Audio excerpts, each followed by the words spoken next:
Peraí. Então, já passo a palavra para você, Michele. As atividades, ali eu não coloquei para vocês, só conferir aqui no calendário, só um segundinho. Estamos em março. Eu tinha colocado, se eu não me engano, a data que vem antes da revisão, semana de provas, tudo ali, vai ser no dia, acho que 11 de abril, que é um domingo. Então, sempre é um domingo antes da semana de provas, então vai ser ali, dia 11 de abril, aproximadamente.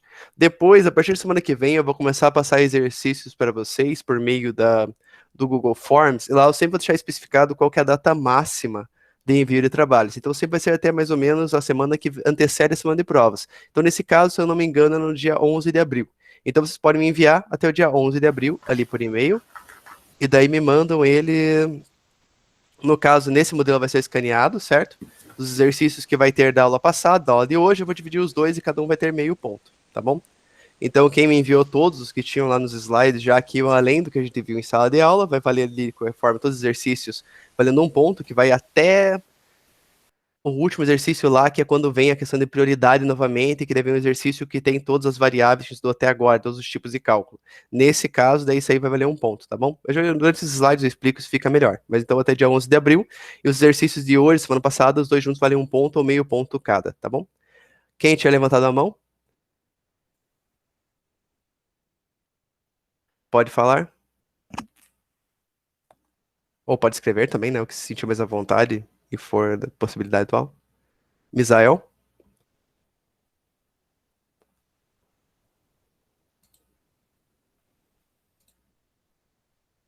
Olá. Francisco? Então, professor, acho que eu mandei mensagem para o senhor também explicando lá do meu caso semana passada que eu me inscrevi no curso de logística na Aham. quarta-feira. Aí eu perdi Sim. a primeira aula. Aí como é Uhum. que vai ter uma revisão assim para mim fazer aquelas atividades? Então, tem gravado o vídeo, não sei se está tendo acesso normal já pelo AVA. Tá conseguindo acessar a disciplina por lá? Eu comecei a acessar agora, que estava Perfeito. com problema. Uhum. Tranquilo, porque lá no AVA vai ter o tópico específico da aula passada e lá vai ter duas gravações. No caso, vai ter a gravação da aula, que foi ao vivo, foi uma loucura, com gente presencial e gente à distância. E em seguida, eu gravei também um vídeo complementar com exatamente o mesmo conteúdo, na verdade, até com um pouco a mais, porque eu coloquei alguns slides para explicar de uma forma um pouco mais detalhada os conteúdos que eu estava passando lá. Então, por exemplo, como a aula passada o intuito é ser mais uma revisão, eu meio que fui passando pelos tópicos, mas revisando os pontos mais importantes. E eu fiz esse segundo vídeo inserindo alguns slides que são mais explicativos, explicando como funciona corretamente uma fração, no caso, uma potência. Então tem um pouco mais de detalhes do que teve a aula que foi gravada ao vivo. E eu deixei esses dois vídeos, um embaixo do outro, no tópico da aula passada. Então, para quem não viu a aula passada, até porque estava em casa e não assistiu a aula ao vivo, pode acessar por lá e vai ter a aula gravada com todos os tópicos que foi dado em sala, normalmente, em duas versões. Uma versão ao vivo, né, e uma versão que foi passada especificamente para ser uma videoaula um pouco mais curta, mas com todos os tópicos e até mais detalhes.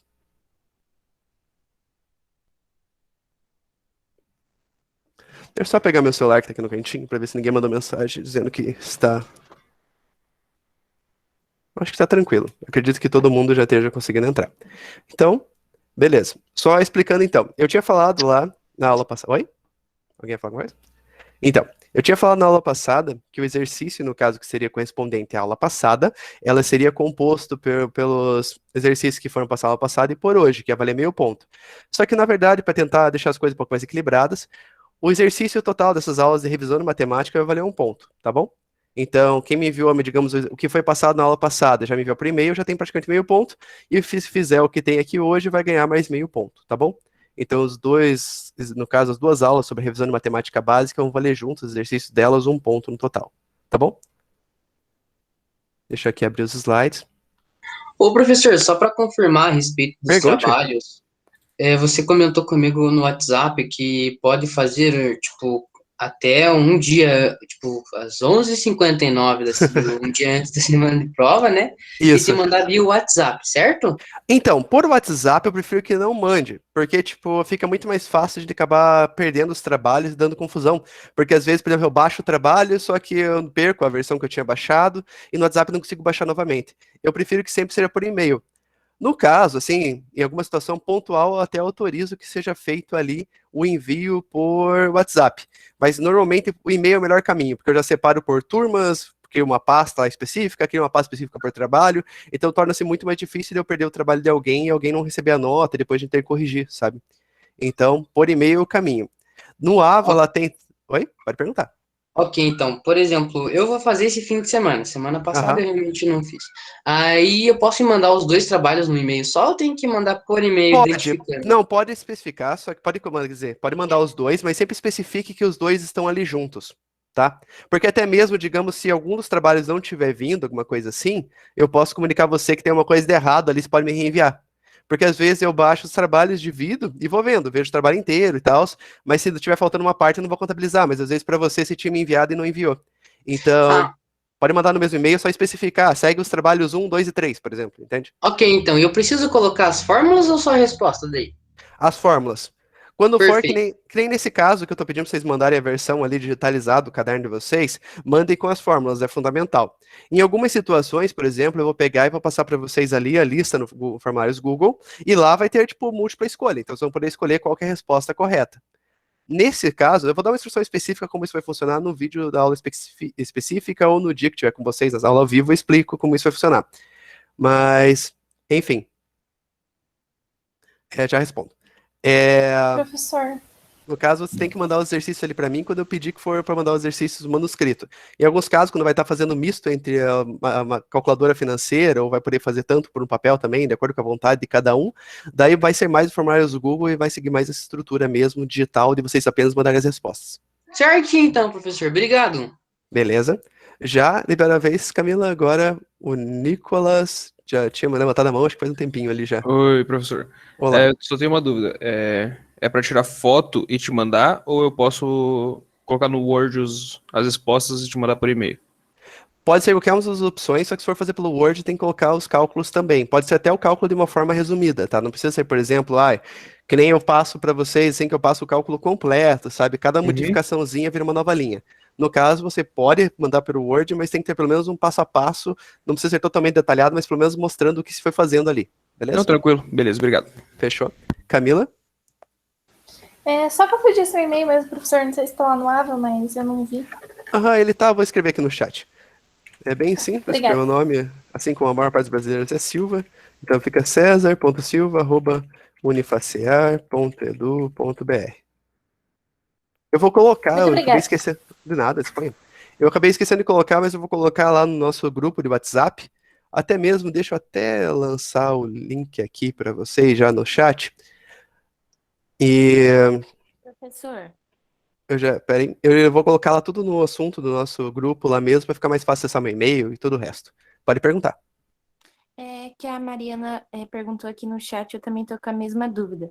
Se é para Tá. mandar 6 exercícios ou é para mandar aqueles que o senhor mandou a gente fazer, acho que foi até o 4. Peraí, agora eu me confundi na sua dúvida. O que que você perguntou? Qual que era a primeira opção? É que a Mariana colocou aqui no chat, eu tô com a mesma dúvida. Se é para Tá. enviar os exercícios até a atividade 6 ou é para mandar até onde a gente fez, que é o número 4? Que a gente Então, fez hoje no a gente vai fazer até o final.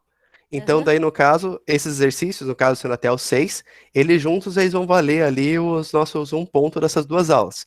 Então, se quiserem, que nem teve muita gente que já me mandou até o 4 por e-mail já, e já anotei ali, e falta fazer até o 6. Então, daí a pessoa pode enviar os dois separados. Ou quem não me enviou ainda pode enviar os dois juntos, como sendo que daí eu vou considerar ali que, no caso, vale 1 ponto todos esses 6 exercícios.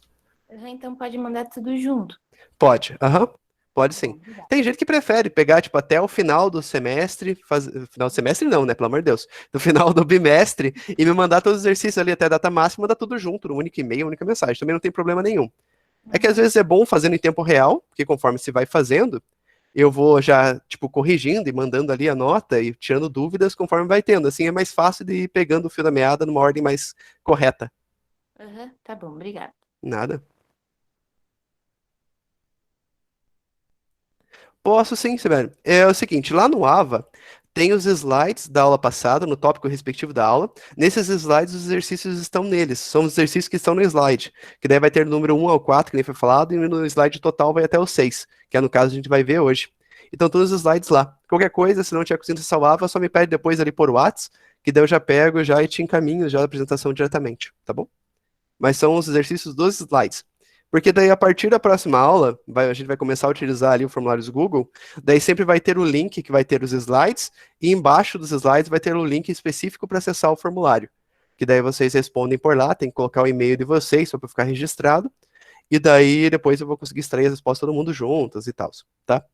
Então, por enquanto, ainda vai ser por e-mail, seguindo esse caminho, e depois vai estar lá no Ava mesmo os exercícios já, pronto para ser acessados. E aí, pessoal, alguma dúvida? Tudo certo? Tudo. Beleza, obrigado.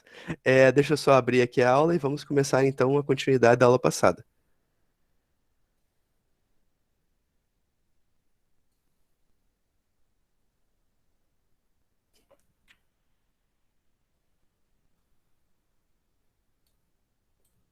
Ladinho, pronto.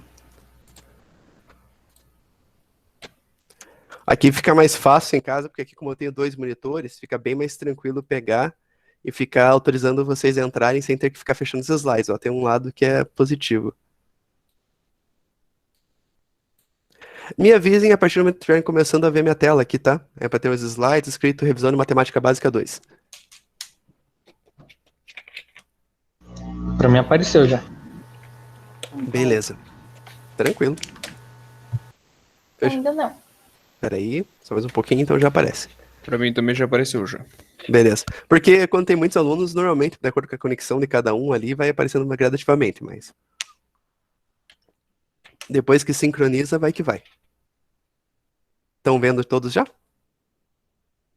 Não. Nossa, mas tá aparecendo alguma coisa carregando pra ti? Ou... Não, tá parecendo você mesmo, professor. Não tá aparecendo nada. Mas veja se tem a opção de clicar, porque às vezes daí tá, tipo, na minha imagem Também. e tem a apresentação do outro lado. Aperta Ctrl F5 que às vezes resolve. Contra F5? Isso. Sacanagem. Não, é que às vezes ele trava no cache da memória. Entendi. Vamos ver que eu acho que daí quando ela entrar novamente... Camila, agora resolveu quando você entrou? Opa. Apareceu. Fechou. Resolvido. Obrigada. Beleza. Valeu, Cleiton. Então, vamos começar. Se lembrando, só caso alguém mande alguma dúvida no grupo lá, tá? Falando que não tá conseguindo acessar alguma coisa, só me avisem, porque daí, tipo, eu me desconecto do WhatsApp nesse momento que eu tô aqui com vocês. Qualquer coisa, só me dá um toque que eu já deixo a pessoa entrar, eu já vejo como resolver o problema dela. Então, continuando, nossa aula vai partir da revisão da aula 1, a gente vai só ver os tópicos principais, daí a gente vai passar para a radiciação, que foi dado apenas uma pequena pincelada ali nesse tópico, e logaritmo, que é algo que a gente não viu ainda juntos, operação suas inversas, como surgiu o dinheiro, mas como devemos ver o dinheiro, tá? São esses 6 tópicos aqui. Então, hoje, da parte respectiva da matemática financeira, a gente vai... Professor, Pode falar. tem uma Amanda no chat falando que só tá aparecendo você e pra mim voltou só essa tela. Mas como isso está acontecendo, será? Não sei, não tá aparecendo slide nenhum. Deixa eu ver ali, peraí.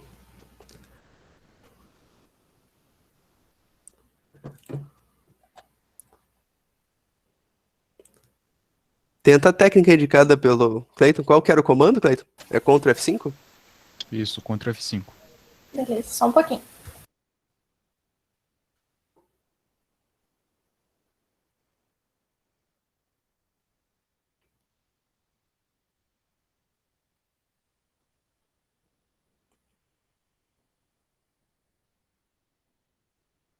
Agora apareceu. Amanda, você conseguiu visualizar também? Não, ainda tá aparecendo o professor.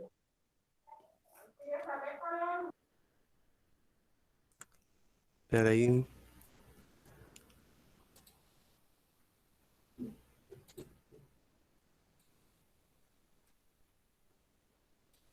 Professor, aqui aparece para César Augusto está compartilhando tela, daí quando o senhor para, também aparece que parou, só que ainda continua só o senhor aparecendo, não os slides Você está vendo no celular ou no computador? do celular. Às vezes você não tem a opção de selecionar se minha tela não está aparecendo como se fosse um rosto de alguém na reunião, sabe? Às vezes tem essa opção de você não, no caso você está me vendo, né, como eu estou sendo guest aqui da reunião, mas às vezes vai ter a opção de você conseguir visualizar a reunião isoladamente ali. Aham, tá, vou ver se eu consigo. Isso.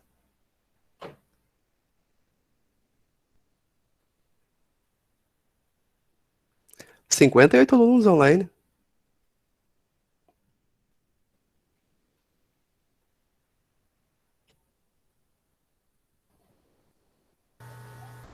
Ainda não consegui ver, só um pouquinho. Eu vou ver se eu consigo entrar pelo notebook. Tranquilo. Guarda ali 75. Acho que a aula vai ter mais ou menos, vai ter uns 40 minutos, então dá tranquilo. Qualquer coisa, daí, Amanda, se você conseguir abrir o notebook e conseguir baixar no Abas, pode pegar os slides e acompanhar talvez por eles. Mas eu acho que no computador não tem erro. Aham, tá bom. Já tô tentando entrar aqui. Tranquilo. Enquanto isso, eu vou só passar aqui o comecinho, que é mais uma revisão da primeira aula, não tem nada ali de novo. Então, passando novamente por sinais e prioridades, temos aqui a multiplicação e divisão, que eu acho que é a parte que faz mais diferença, né? Ah, deu certo? Ah, que bom. Resolvido. Fechou. Acho que não tem mais ninguém, né, com o mesmo problema agora. Então, qualquer coisa, só me avisem ali, que se alguém mandar alguma coisa no chat ou no WhatsApp. Nossa, eu ia falar MSN. Nossa, que ano minha cabeça tá.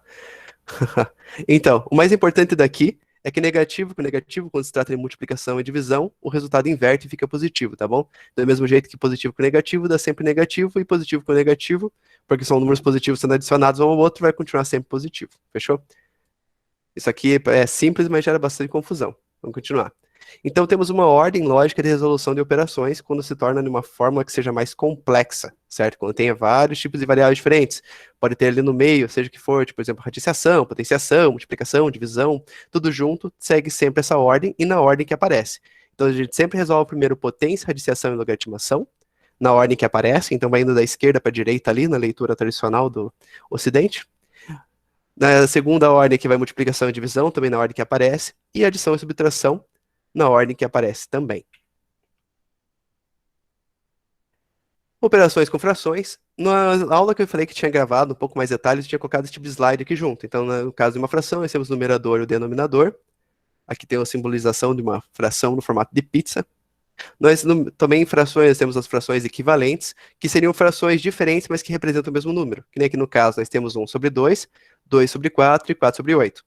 Ambos significam exatamente metade do 0,5. Se resolver matematicamente cada uma dessas frações, vai dar 0,5.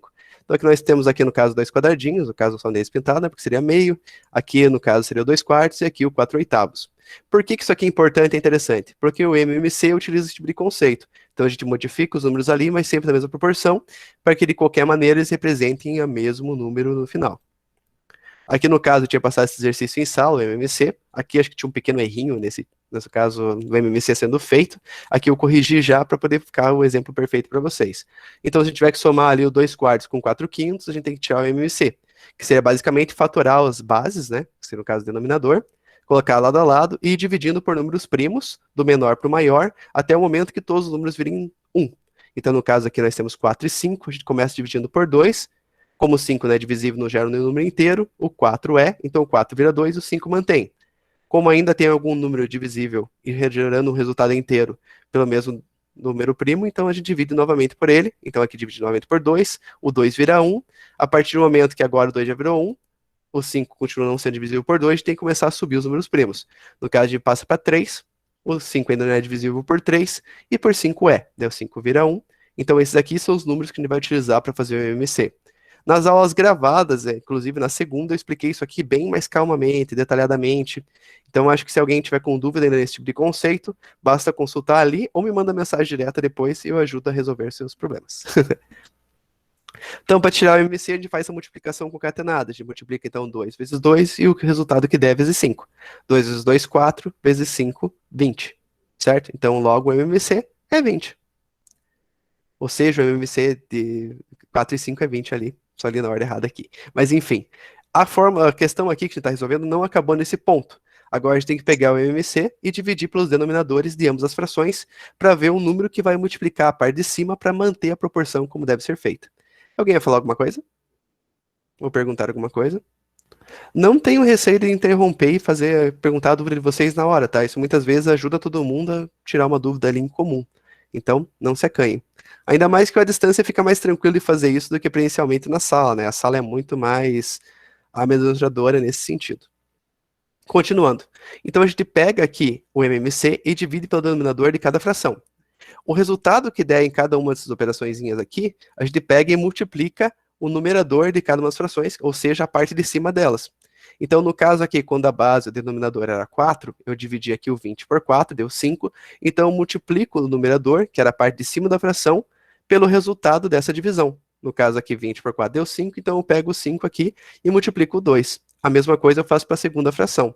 Como no caso aqui, o denominador 5 dessa fração, eu dividi o 20 por ele, deu 4, então eu pego 4 e multiplico a parte de cima dessa fração por 4. Perfeito?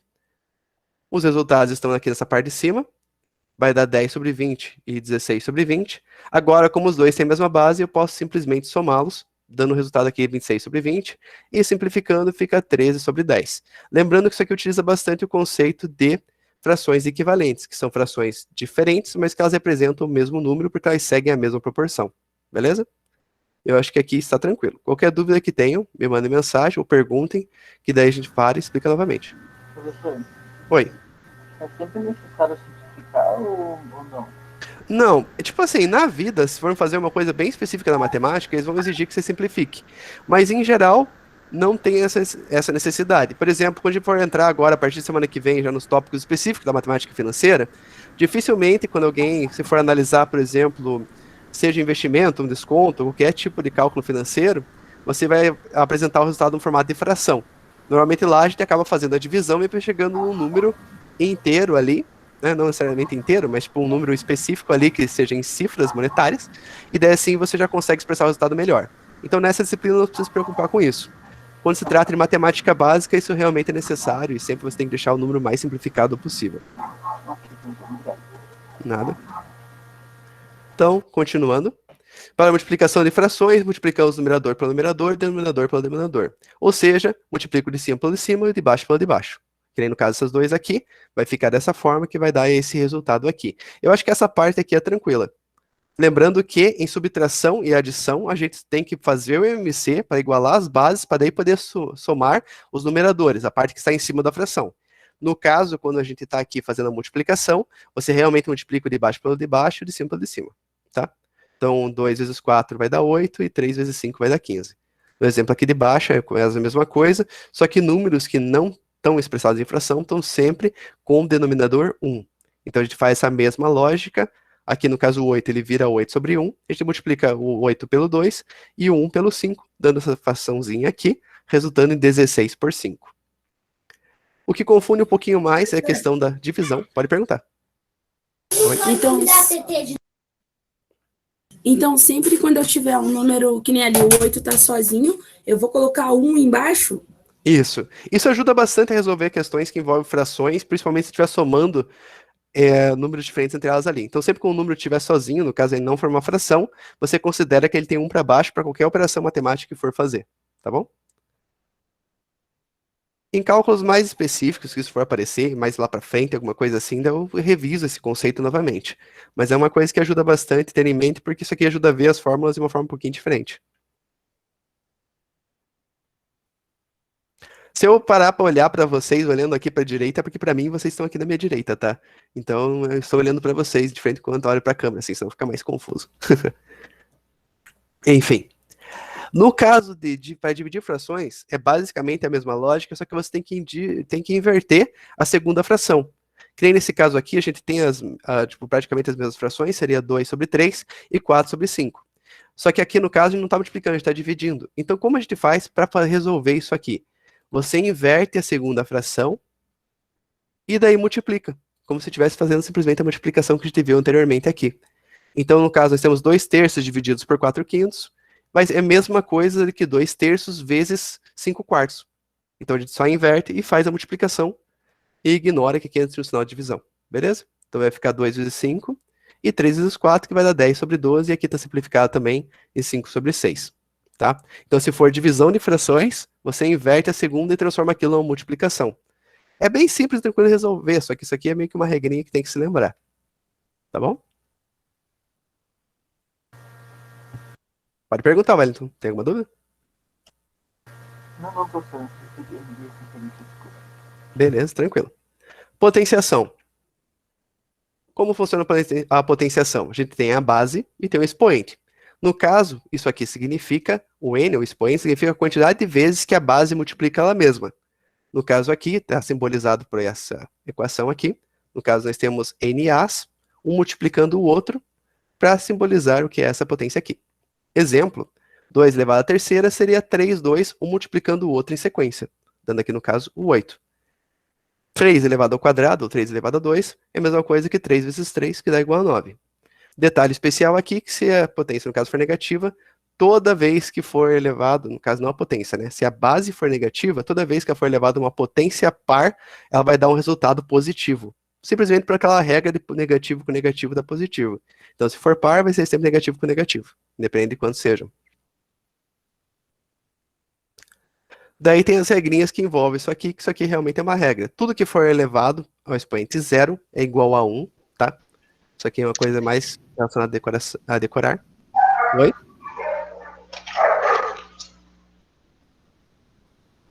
Francisco, alguma dúvida? Não, professor, só foi sem querer aqui. Tranquilo. Na multiplicação de potência... Na verdade eu tenho um. E quando se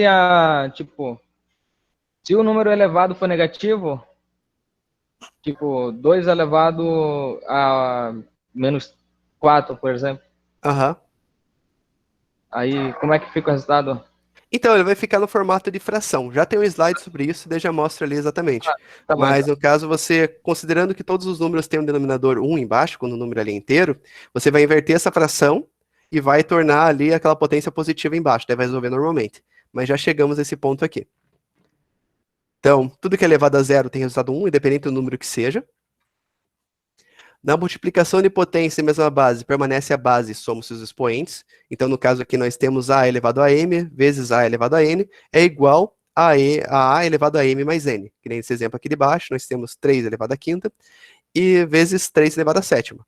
Isso aqui é a mesma coisa que 3 elevado a quinta mais 7, que é igual a 3 elevado a 12. Tá? Isso aqui é regrinha também, facilita bastante a vida quando tiver que resolver questões que tenham junto ali potências.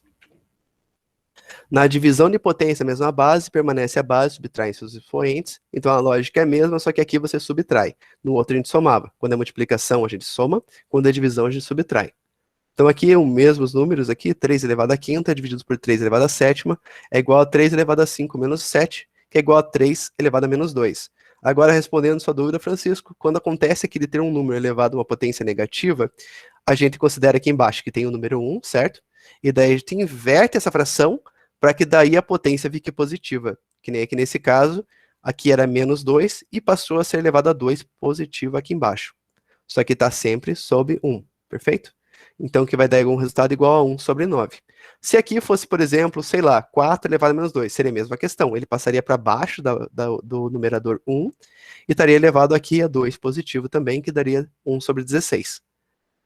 Quando tem algum número elevado a uma potência negativa, ele vai virar alguma fração, o denominador vai ser 1, e embaixo ali o denominador vai ser aquela potência, só que no formato positivo. Então sempre vai ser uma fração, o denominador vai ser 1. Aqui embaixo é a mesma regra, só que aqui tem a frescura do MMC, daí você vai ter que fazer o MMC para resolver a potência. Isso aqui é muita maldade, eu nunca vou passar isso aqui para vocês resolverem. Professor, Pergunte. eu fiquei meio confusa na questão ali. No caso, inverteu, daí era para ser o 1 embaixo, daí sobe o 1 e desce o 3 elevado a quinta, é isso? Exato. Tem mais uma regra que eu acho que está explicada exatamente aqui, ó. Uma potência troca de sinal quando muda de posição subindo para o numerador ou descendo para o denominador. Aqui no caso, nós temos aqui o A elevado a N, certo? O N aqui nesse caso considera-se ele positivo. Estou fazendo uma ligação de telemarketing bem agora durante a aula. Enfim.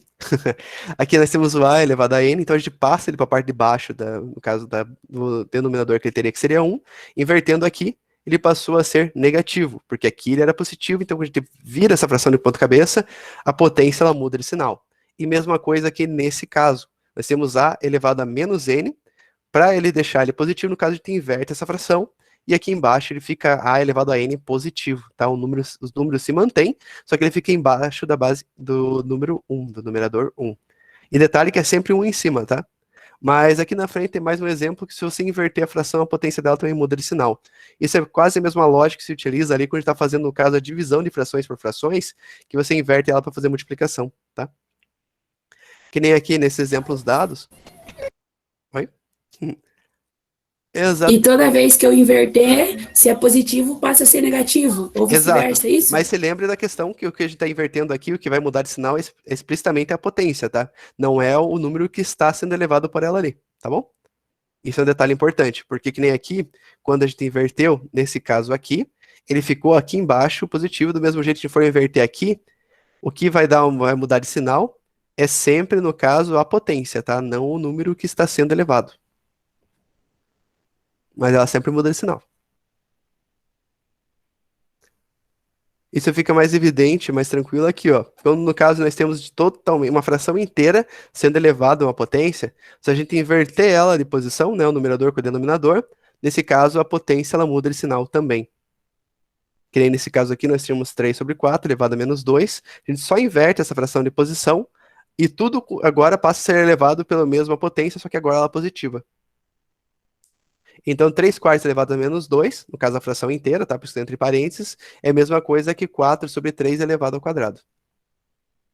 Aqui embaixo, mesmo exemplo, nós temos meio elevado a menos 3, então a gente inverte a posição, é a mesma coisa do que 2 sobre 1 elevado a 3, positivo agora.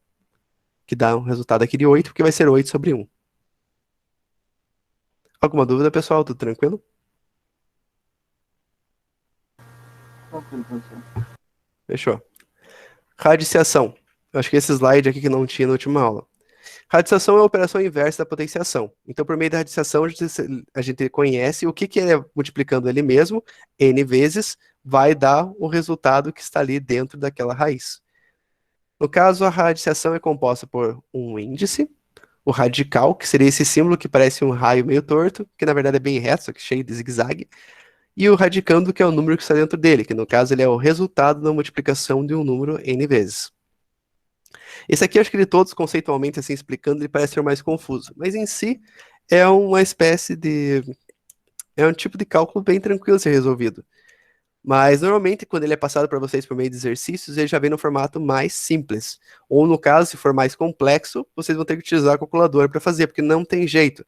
Tem N maneiras de você tentar resolver no caso, tirar a raiz de alguma coisa, só que elas normalmente são mais laborosas, elas envolvem tentativa e erro, envolvem uma série de processos matemáticos, e nesse caso aqui, vocês devem utilizar a calculadora simplesmente facilitar a vida, tá bom? Então, o que é aqui? No caso, nós temos o A e o N. O N significa a quantidade de vezes que o número multiplica ele mesmo para dar o resultado de A, tá? Por isso que até aqui expressa nessa forma aqui. No caso, a raiz de N de A é um número B, tal que B elevado a N igual a A. Então, é basicamente essa relação. O N vai indicar a quantidade de vezes que o número multiplica ele mesmo para dar o resultado de A. Então, no caso aqui, nós temos, por exemplo, raiz quadrada de 4. Ou, no caso, raiz de 2 de 4. Que número que multiplicado ele mesmo duas vezes, né? No caso, só tendo duas vezes ele multiplicando uma vez a outra ali. É um jeito estranho de explicitar isso aqui de uma forma oralizada. Mas, enfim, qual o número que multiplicado ele mesmo, você tem os resultados que tem nessa raiz. Nesse caso aqui seria o 2. 2 vezes 2 igual a 4. Ou nesse caso aqui, temos a raiz cúbica, que seria qual o número multiplicado ele mesmo 3 vezes ali, daria o resultado que está aqui dentro. No caso, 3 vezes 3 vezes 3 vai dar 27, tá bom? Então, o 3 aqui, que seria, no caso, o índice, ele seria a quantidade de vezes que aquele número aparece multiplicando ele mesmo. E o que número que está aqui dentro seria, no caso, o resultado dessa multiplicação toda. Isso aqui é uma coisa que, falando assim, parece bem mais confuso que é, né? Mas acho que todo mundo já sabe exatamente o que significa isso aqui. A regra que envolve isso aqui, que tem que tomar cuidado, porque normalmente isso aqui aparecer no exercício vai estar errado, que a questão é que se tiver algum número aqui, não tem raiz quadrada ou de índice par de números negativos, porque quando um número negativo multiplica ele mesmo, somente, no caso, em quantidade de pares, ou somente uma vez, ele vai dar sempre resultado positivo, porque negativo com negativo dá positivo. Então, no caso, que nem aqui, nós temos raiz quadrada de menos 4. Se você pegar 2 vezes 2, vai dar 4, e menos 2 vezes menos 2 também vai dar 4. Então, no caso, não existiria uma raiz por isso aqui, ela não pertence aos números dos reais. Na matemática, tem maneiras de continuar resolvendo isso aqui se transformar num número real, só que isso aqui é uma coisa que nós vamos ver aqui, porque isso aqui praticamente não existe dentro da matemática financeira. Vem mais uma questão para mostrar para vocês situações que provavelmente o cálculo está errado. E o último conteúdo, só que isso aqui realmente é importante para matemática financeira, principalmente quando você está resolvendo ali contas no papel. O logaritmo, apesar de na escola a gente não enxergar a importância dele, ele tem bastante aplicações práticas na matemática e ajuda a resolver alguns problemas que vou demonstrar um deles aqui para vocês, pelo menos em conceito, como que funciona, e mais para frente, se não me engano, em descontos tem situações que aparecem esse tipo de problema e é como utilizar isso para resolver, tá? Mas lá na frente eu vou dar exemplos para vocês, vou mostrar que isso aqui está funcionando. Mas por enquanto é importante entender o que é um logaritmo. O logaritmo é composto por esses componentes aqui. Nós temos a base, o logaritmando e o logaritmo, certo? O que é o logaritmo? É o valor que eleva a base para dar o resultado que está aqui, tá bom? Certo? Então, o logaritmo é o valor que, no caso, compõe aqui o logaritmando. Quer dizer, o melhor, é o valor aqui que vai fazer a base, no caso, que eleva a base para dar o logaritmando. É comum vocês verem logaritmos que não especificam uma base. No caso, sempre vai se considerar a base 10. Que nem no caso aqui, esse exemplo aqui é mais clássico, log de 1000 é 3. Porque se você pegar 10 que está aqui dentro dessa base invisível e elevar ele ao cubo, elevar ele por 3, vai dar 1000. Aqui nesse caso aqui, o logaritmo desse cálculo aqui vai ser 4. Porque se 4 elevar a 4, vai dar 256. E a mesma coisa aqui, log de 3, no caso, com o logaritmando 27, o logaritmo vai ser 3. Que 3, no caso, é o valor que vai elevar a base e vai dar 27. Isso aqui eu acho que é o mais confuso de todo o conteúdo que a gente já passou por aqui nessa revisão de matemática. Então, só se lembrar dessa relação. O logaritmo é o valor que eleva a base para dar o logaritmando, tá? Nesse caso aqui, novamente, o logaritmo é 3, porque se você levar a base 3 a 3, vai dar 27. Então, o valor que eleva a base 3 para dar o logaritmando 27 é o logaritmo 3. E mesma coisa aqui. O valor que eleva a 4 para dar 256 é 4. E o valor que eleva a 1000, quer dizer, o melhor, que eleva a 10 para dar 1000 é 3. Tudo certo? Alguma dúvida aqui? Todas as dúvidas? Eu particularmente não entendi muito essa não, professor. Eu também não entendi. Não entendeu? Quase deu um nó na minha cabeça agora. Então vamos lá. O logaritmo, que é o resultado aqui que está sendo expressado por x, ele é o valor que eleva a base para dar o valor aqui simbolizado pelo b, tá? Então, por exemplo, aqui, o resultado dessa equaçãozinha aqui seria o valor que eleva o 3 para dar 27. Entende? Qual o valor, no caso, que ele vai elevar 3 para dar 27? Seria 3 elevado à terceira, correto? Se você elevar 3 à terceira, vai dar 27. Mesma coisa que aqui. Qual o valor que eleva a 4 que dá 256? Aqui nós estamos lidando com potências, tá? Então, 4 elevado a 2 vai dar quanto? Vai dar 16. 4 elevado à terceira vai dar quanto? Vai dar 64. 4 elevado à quarta vai dar 256. Então, quando aparecer, por exemplo, log de base 4 e logaritmando aqui 256, a resposta vai ser 4. Porque 4 é o valor que se elevar à base, que aqui também é 4, vai dar esse resultado que está aqui. Aí quando não vem base é 10, né? É 10. Que nem nesse caso aqui, porque na fórmula do Office não tem a opção de colocar um log sem nada. Então aqui eu coloquei, simplesmente por isso tem esse espaço vazio aqui. Mas quando está escrito só, por exemplo, log de 1000, é 3. Porque é o número que eleva a 10. No caso, quando não está sendo expressado ali qual que é a base do logaritmo, vai ser sempre considerada 10. Então, qual o número que eleva a 10 que dá 1000? No caso, seria 3. 10 ao quadrado daria 100. 10 elevado à terceira vai dar 1000, que é 10 vezes 10 vezes 10. Compreenderam? Todos que se manifestaram com dúvidas, senão a gente já explica novamente de outra forma. Agora deu uma aliviada. Beleza. Agora foi um pouco mais fácil de entender. É porque isso aqui é muito confuso. Eu não sei quem que foi o designer matemático que projetou essa situação aqui, sabe? Isso aqui não é nem um pouco intuitivo. Seria bem mais fácil fazer de outras formas, assim, colocando realmente, por exemplo, o A, no caso, que é a base, sendo elevada por um X que dá igual ao resultado B, sabe? E resolver isso aqui com uma equação. Seria, tipo, esteticamente mais simples de se compreender. O cara que montou isso aqui estava bem inspirado na época. Mas, enfim.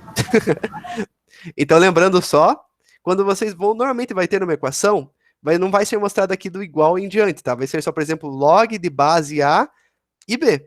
Vai ter esses dois valores igual e está explicado aqui antes do sinal de igual. É só se lembrar que, no caso, o logaritmo, o resultado dessa equaçãozinha, é o que vai elevar a base, que vai dar aqui o B, certo? Então, no caso, que nem aqui, quando está vazio, a gente vai considerar que a base é 10. Então, o que eleva a 10 que dá 1000? Aqui poderia ser log de 10.000, que seria igual a 4, porque 10 elevado a 4 vai dar 10.000. Se fosse 100.000, a mesma coisa, o resultado seria 5, porque seria o valor que eleva a 10 que vai dar 100.000, tá? E a mesma coisa. É sempre para descobrir qual o valor que vai elevar a base para dar o valor do logaritmando ali, que seria esse valor maior que está aqui na frente. Isso aqui eu nem vou falar para vocês, tá? Porque isso aqui não vem ao caso, e se vocês já se assustaram ali anteriormente, isso aqui eu não vou nem cobrar, nem vou mostrar. De qualquer forma, eu já não ia cobrar isso aqui. Mas é um tipo de conceito que é só para resolver equações mais complexas. Isso aqui a gente não vai chegar a ver em matemática financeira. Mas eu coloquei aqui só para não passar despercebido, para vocês verem como o mundo pode ser muito mais cruel do que vocês estão vendo agora. É só para mostrar e despertar gratidão. Enfim, esse aqui é o exercício 5, tá? Eu peço para vocês para resolverem essas equações. Eu pergunto a vocês se vocês querem tentar fazer isso aqui agora, ou querem que depois que acabar a aula vocês vão tentar fazer, e depois qualquer dúvida que tiver me pergunta, o que vocês preferem? Porque esse formato de aula à distância é um pouquinho mais complicadinho de fazer esse tipo de coisa, então eu pergunto ligeiramente a opinião de vocês. Fazer depois. Tá bom, perfeito. Enfim. Fazer depois também. Tá bom. Então vou passar aqui rapidinho as respostas, pronto. Mas enfim, os slides estão lá para vocês, eles têm as respostas já. Eu peço sempre só que aquela ideia, o conceito do ensino à distância. Como vocês estão fazendo em casa, qualquer tipo de trapaça é muito mais fácil de ser feita. Só que não enganem vocês mesmos. Tentem fazer as coisas por conta para poder identificar as dúvidas e ver se vocês precisam, no caso, tirar alguma dúvida, ver onde vocês erraram, qualquer coisa assim, e realmente aprender. Porque ir lá e ver as respostas, aí vocês conseguem chegar facilmente, assim, então eu deveria ter feito isso e aquilo. Só que daí fica mais fácil de esquecer também. Então, se puderem tentar resolver, daí vocês veem se conseguiram ou não ali, porque vai ter o gabarito já para conferir. E qualquer dúvida que tenham, me mandem perguntas, tá? Que a gente tira essas dúvidas já e ajuda bem mais no aprendizado isso aí. Regras, no caso aqui, operações e suas inversas. Regras das operações de adição e subtração. Todo mundo sabe, então, que dá no sinal de igual. Se a gente passar um número do lado esquerdo para o lado direito, ou do direito para o esquerdo, a gente inverte o sinal. Aqui, começando então, equações que têm incógnitas, que aqui nós temos x mais 4 igual a 12. Como que a gente resolve isso aqui?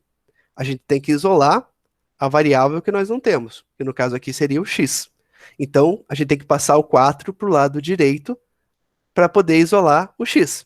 Só que se a gente pegar o 4 e passar do lado esquerdo para o lado direito, a gente vai inverter o sinal de 4. Então, no caso aqui é x mais 4 igual a 12, é a mesma coisa que x igual a 12 menos 4, que a gente pegou esse 4 positivo daqui e mandou para o lado de cá, só que negativo.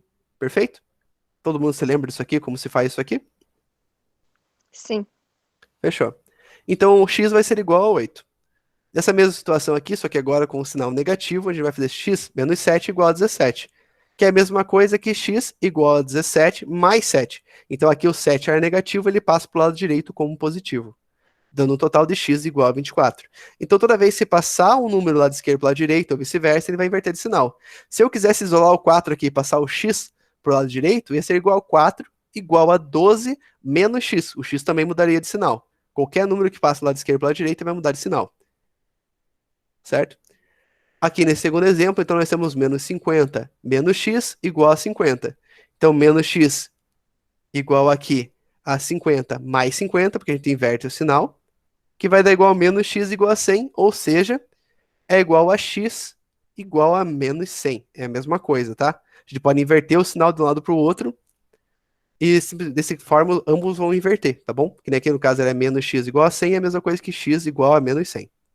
Eu acho que essa parte aqui é mais tranquilinha. Regra das operações, multiplicação e divisão. Se um número está multiplicando em um lado, ele passa dividindo para o outro. Da mesma forma que se um número estiver dividindo do outro lado, ele passa multiplicando para o outro, tá bom? Que nem nesse caso aqui nós temos 2x, ou seja, 2 vezes x, igual a menos 14. que é a mesma coisa que x igual a menos 14 dividido sobre 2. Então, eu pego esse 2 que está aqui na frente multiplicando e passo para o outro lado dividindo. Detalhe que ele tem que passar para o outro lado dividindo totalmente a equação, tá? Tudo que tiver do outro lado. Se no caso aqui fosse menos 14, sei lá, mais x, ele vai passar dividindo os dois, tá bom? Isso aqui, quando tiver uma equação, eu vou mostrar exemplos para vocês. Eu nunca vou mandar vocês a fazerem nada no escuro, tá? Então sempre vai ser bem explicado antes. Qualquer dúvida que vocês tenham, só me perguntem. Então, fazendo essa divisão aqui, menos 14 dividido por 2 vai dar igual a menos 7. Mas esse 2 não tinha que passar negativo? Não, porque aqui no caso, quando ele estava multiplicando, ele passa dividindo para o outro lado, só que sem inverter sinal. Ele inverte sinal se for adição ou subtração. Ah, tá bom. São regrinhas matemáticas, assim, tipo, que funcionam, só que são confusas porque elas são meio contraditórias. Enfim, nesse caso aqui nós temos 2x divididos por 3. Então, para a gente pegar e isolar esse x, o primeiro passo seria passar o 3, que está dividindo aqui, para o outro lado. Como ele estava dividindo esse lado de cá, ele vai passar para o outro lado multiplicando. Então, resolvendo, vai ficar 2x igual a 4 vezes 3, que é esse 3 que passou daqui para cá. Vai ficar 2x igual a 12. Daí agora, para terminar de isolar o x, eu passo esse 2 que está multiplicando para baixo do outro lado dividindo. Vai ficar igual a x igual 12 sobre 2, que é a mesma coisa que x igual a 6, tá bom? Só se lembrando desse caso, se está dividindo um lado, você passa multiplicando para o outro, e se está multiplicando um lado, você passa dividindo para o outro. É só realmente essa inversão, porque um é o oposto do outro. Isso aqui, até aqui, eu acredito que seja tranquilo. Alguma dúvida? Tudo certo? Não, tranquilo. Tranquilo também. Fechou, é nóis. Regra da operação, potenciação, radiciação, logaritmação. Isso aqui agora que é mais confuso, mas na prática depois vocês vão ver que isso aqui é tranquilo. Entra meio como se fosse realmente um procedimento matemático repetitivo. Então aqui nós temos x elevado a b, que é igual a c, que é a mesma coisa que x igual a raiz de b de c. Tá? Isso aqui, quando chegar uma oportunidade de praticar isso aqui, eu mostro para vocês. Eu nem coloquei cálculo aqui agora, mas só se lembra que existe essa possibilidade de inversão. O interessante é isto aqui. Nesse caso aqui ficou um símbolo de subtração, mas aqui seria um símbolo de igual, tá? Depois isso aqui eu corrijo. Mas enfim, a elevado a x igual a b é a mesma coisa que x, no caso, igual a log de b e log divididos por log de a.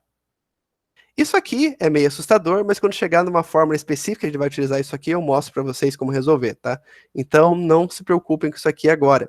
Lembrando só que aqui tem log de b e log de a. Se não está mostrando a base é sempre 10. Então, seria log de base 10, que dá aqui o logaritmando b, tá? Como a gente resolve isso aqui? Principalmente porque vai ser números complexos. Dificilmente vai ser algum número que vai dar um número redondo de resolver isso aqui. Usando a calculadora. A calculadora científica no celular de cada um de vocês, ou até mesmo a calculadora do Windows, ela tem essa opção de resolver logaritmo diretamente. Então você faz logaritmos e daí divide um pelo outro e já consegue descobrir qual que seria o x. Isso aqui na prática, e vendo que isso aqui funciona, é bem interessante, né? Vocês têm uma atribuição do porquê logaritmo é útil, tá? Mas eu acho que a gente vai chegar a ver isso aqui na prática daqui... 1, 2, 3 aulas. Daqui 3 aulas vocês vão ver uma equação de como utilizar isso aqui para resolver algo, tá? É bem tranquilo, é mais metódico do que algo realmente difícil, que tem que pegar e ficar assustando muito. Mas depois a gente vê como resolver isso aqui. Tudo que vocês verem que for assustador e eu não explicar, mais para frente eu dou uma explicação mais tranquila e uma forma mais aplicada, porque daí sim ajuda a aprender. Então, finalizando essa parte da revisão, aqui eu deixei 2 exercícios para vocês responderem. São exercícios bem maiores, eu até deixei aqui já a resposta para vocês saberem se estão no caminho certo ou não. Qual que são os detalhes aqui que são importantes ser respeitados? A questão da ordem de prioridade, então se lembre da regra de sempre fazer primeiro os parênteses, depois os conchetes e por último as chaves e por último mesmo que está fora dela. Respeitem as ordens de resolução, então no primeiro sempre potência, raiz e logaritmo. Depois, na segunda ordem, vão fazer multiplicação e divisão. E, por último, subtração e adição. Sempre resolvendo na ordem que aparece da esquerda para a direita, tá? Então, eu peço para vocês, então depois, tente fazer esses exercícios. Aqui já tem as respostas para facilitar e conseguir ver se estão indo no caminho certo. Pode perguntar, Elisângela. E nesse aí, aplica a regrinha de sinal, com menos, mais com mais, ou esse aí não inverte isso? Então, também. Aqui tem situação que vai inverter. Por exemplo, aqui embaixo nós temos 2 elevados a menos 3. Nesse caso, você vai inverter ele ali, vai ficar no caso 1 divididos por 2 elevado à terceira positiva, que vai virar ali uma fraçãozinha inversa. Aqui tem outros casos também de potência negativa. Nesse caso, vocês vão trabalhar a inversão ali, mas é só realmente, acho que nessa letra B. Nesse aqui vai ter que trabalhar mais o MMC, tá? Então, você vai resolver primeiro dentro dos parênteses, depois dentro dos colchetes e por último dentro das chaves. Lembrando que quando você for fazer o MMC, vocês resolvem o MMC dentro de cada ordem de prioridade aqui. No caso, se forem resolver os parênteses, vão fazer um MMC porque está dentro do parênteses. Depois que vocês fecharem, resolverem tudo que tem dentro do parênteses, vocês vão fazer um MMC porque tem dentro dos colchetes, tá? Então, vão fazendo por ordem, resolvendo e daí fazendo um MMC cada vez que for necessário. Mas tentem fazer, qualquer dúvida que forem tendo, me mandem mensagem no WhatsApp que eu vou ajudando vocês a resolver, tá bom? Mando um áudio, explico ali, faço no papel e mostro para vocês. Então, a gente sempre vai conseguir se acertando dessa forma. No ensino à distância é fundamental que a gente tenha esse tipo de comunicação direta e que vocês me comuniquem as dúvidas de vocês, até mesmo para ir ajustando o conteúdo e conseguindo resolver para vocês em tempo real. Porque essa aula aqui, ela não vai, por exemplo, até 9h30, como iria a aula presencial. Provavelmente essa aula aqui vai mais uns 20, já explico. Vai mais uns 20 e poucos minutos e depois vocês vão resolver esses exercícios. A ordem correta de simbologia, então primeiro parênteses, depois colchete, depois chaves. Na ordem de elefator, se não está resolvendo, vai ser sempre potência, raiz e logaritmo, na ordem que aparecer, depois multiplicação e divisão na ordem que aparecer, e por último, adição e subtração na ordem que aparecer. Lembrando que essas regras, no caso dos sinais, e potência, raiz e prioridade, sempre vai estar válida para dentro daquilo que está resolvendo. Então, você está resolvendo primeiro os parênteses, primeiro você resolve todas as potências, raízes e logaritmos dentro do parênteses, depois vocês resolvem a divisão e multiplicação, e depois a soma do que está dentro do parênteses. Depois, acabou o parênteses, está resolvido dentro do parênteses, vai passar ali para os colchetes. Daí vocês resolvem os logaritmos, potências e raízes dentro dos colchetes, a multiplicação e divisão dentro dos colchetes, e por último, a adição e subtração dentro dos colchetes. Depois que acabou o colchete, é a mesma coisa, só que para a chave ali. Então, essa ordem ela se repete dentro de cada um dos espaços que você está resolvendo individualmente. E lembrando que se for fazer o MMC, tem que fazer individualmente também. Está resolvendo os parênteses? Faz um MMC para resolver o que está dentro do parênteses, se for necessário. Depois você vai fazer para dentro dos colchetes. Então, às vezes, uma equação aqui pode ter até uns 3 MMC aqui dentro, tá? Então, são detalhezinhos que tem que levar em consideração para ficar mais tranquilo de resolver. Professor, no caso eu vou fazer um MMC para o 2/3 e outro para o 1/8, isso? Não. Vai ser o mesmo MMC, o MMC dos dois aqui, do 3 e do 8, você vai fazer. Só que eu digo assim, depois que você fizer essa subtração, depois de ter feito o MMC, aqui 3 e 8 vai dar base 24, então aqui vai dar, no caso, 16/24, menos 3/24. Eu acho que é isso, tá? Tô fazendo agora de cabeça de uma forma bem corrida. Daí você vai fazer essa subtração aqui. Assim que ficar somente uma fração, que é o resultado dessa subtração, você vai remover os parênteses e vai resolver o que está dentro do colchete, correto? Daí aqui, dentro do colchete, você vai ter que fazer um outro MMC, porque você vai ter o resultado dessas duas frações aqui, do que tinha dentro do parênteses, e esse 1/4 que está aqui. Daí você vai ter que fazer o MMC de novo, só que agora o MMC para o resultado que deu aqui, juntamente com esse 1/4, tá? Então o que eu disse que você vai ter que fazer mais um MMC, é, por exemplo, para dentro do parênteses vai ter que acontecer um MMC, que é para você fazer essa subtração de 2/3 menos 1/8. Só que depois, quando chegar aqui, 32 menos 1/4, vezes o resultado que deu aqui dentro, mais 2, possivelmente vai ter que fazer mais um MMC aqui. Então, tem um MMC ali por ordem do que você está resolvendo. Beleza? Conseguiu entender? Nesse exercício B aqui, professor, vai começar pelos parênteses também, né? Sempre pelos parênteses. Às vezes a gente tem esse impulso de, por exemplo, assim, viu raiz, viu potência e começa a resolver já aqui na frente. Mas é importante respeitar essa ordem, de começar a fazer só o que está dentro do parênteses, seguir essa ordem para evitar erros. Porque às vezes, tem conta que não vai afetar se você fazer, por exemplo, que nem essa raiz 512 aqui. Você pode fazer essa raiz cúbica 512 e fazer o resto da conta. Não vai afetar o resultado, mas tem situações que afeta. Então é bom sempre manter as boas práticas e resolver primeiro o que está dentro do parênteses, depois você vai resolvendo o resto nas devidas ordens e prioridade. Beleza. Tranquilo? Daí depois, provavelmente, espero que vocês tentem fazer isso aqui hoje. Hoje, depois que acabar a aula, eu mando o resultado para vocês, feito desses 2 exercícios, tá? Daí assim vocês já sabem o que errar ou como se ajustando. Mas peço para vocês, sim, que acabar a aula, tentem realmente fazer, para ver se tem alguma dúvida ou não. Pode perguntar. Professor, ali no exercício anterior do logaritmo, Tá. na questão Qual que você tá falando? esse primeiro exercício ali, a resposta deu 2. Isso. Não seria 3, porque tipo... Desculpa, tá certo. Foi um erro de digitação aqui mesmo. Isso aí. Tá. Muito bem. Nossa, é verdade. Aqui é 3. No caso, os dois ali são em ordem, são 3. Isso, beleza. Obrigado. Suponha. Eu que peço desculpas ali por ter errado. Enfim. Então, tentem fazer. E hoje eu mando para vocês aqui, tá bom? O resultado que vai estar aqui, no caso, a resolução dos exercícios, para que vocês possam consultar e ver o que erraram e ver, tipo, o que fizeram diferente. E ainda assim, caso tenha alguma dúvida, veja, não, mas por que você fez dessa forma? Daí vocês me perguntam e eu ajudo vocês ali individualmente, tá bom? Tranquilo. Fechou. Então agora, passando pelo conteúdo de matemática financeira e mudando de saco para mala repentinamente, tá bom? Pronto? Alguma dúvida de matemática, alguma coisa assim que vocês querem que eu volte ali e explique? Porque daí agora vai mudar o conceito bastante. Exatamente, a ordem é essa. Oi? Eu tenho uma dúvida, como é que faz divisão de raiz cúbica mesmo? Você pergunta aqui Da- no caso, esse 512? Isso. Então, o que eu aconselho e qual que é a forma mais tranquila? Tem maneiras matemáticas de fazer resolvendo isso aqui. Só que matemática financeira, a gente vai utilizar realmente o resultado que desse, por mais que não fosse um número inteiro.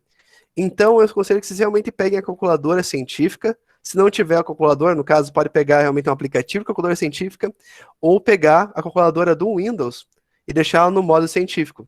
Porque ela permite vocês resolverem esse tipo de equação. Ela vai ter a posição para você colocar ali raiz de quanto que é, né? Quanto que é ali, no caso, o valor que está sendo utilizado ali para calcular a raiz. E vocês conseguem preencher e já ter o resultado exato. Nesse caso aqui, vai ser, se eu não me engano, acho que é 8. Mas enfim, o tríplice raiz, ele é uma coisa que mais acaba virando uma decoreba na matemática do que realmente uma questão exata de ser resolvida. Porque dificilmente um exercício aparece alguma raiz do número quebrado se não for para se resolver com a calculadora. Mas dá para se ir fatorando parecido com a ideia do MMC e depois vendo a quantidade de números ali que são gerados, que, por exemplo, são iguais, dando a quantidade deles baseada aqui no radicando que está aqui na frente. A raiz. Pergunte, Jéssica.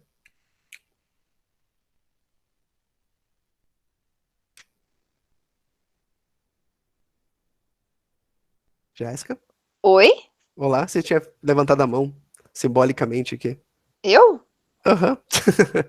Deve ter sido sem querer, então. Foi sem querer. Sem problemas. Enfim, daí dá para resolver fatorando também. Se quiserem mais para frente, eu mostro para vocês como resolver isso. Mas é bem mais tranquilo resolver por calculadora, obviamente, e ajuda bastante porque nos exercícios que a gente vai utilizar isso aqui, a calculadora vai ser fundamental, porque muitas vezes, ou melhor, 99,99% das vezes o número vai ser quebrado. Daí realmente não tem como descobrir isso aqui manualmente. Mas é Então. para utilizar o número quebrado para continuar a conta, né? Exato, aham. Pode fazer a calculadora, se nesse caso aqui vai dar o número inteiro, mas se for um número quebrado, pode utilizar o número quebrado e continuar a conta daí. Sem problema nenhum.